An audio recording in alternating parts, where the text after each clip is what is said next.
SMW issued an SMW while I was in the shower, so we're going to hear the TFT relay this thing, so here we go.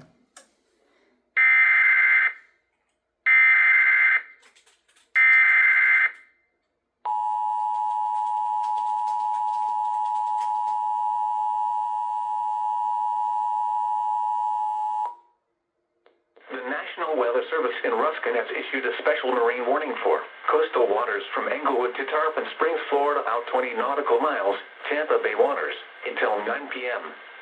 At 8:28 p.m., a strong thunderstorm was located over central Tampa Bay, moving northwest at 10 knots. Hazard, wind gusts to 40 knots. Source, radar.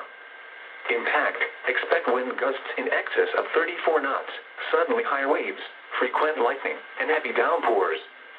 Make sure all on board are wearing life jackets. Locations impacted include Port Manatee Reef, Tampa Bay, Cockroach Bay, and St. Pete Beach. Move to safe harbor until hazardous weather passes.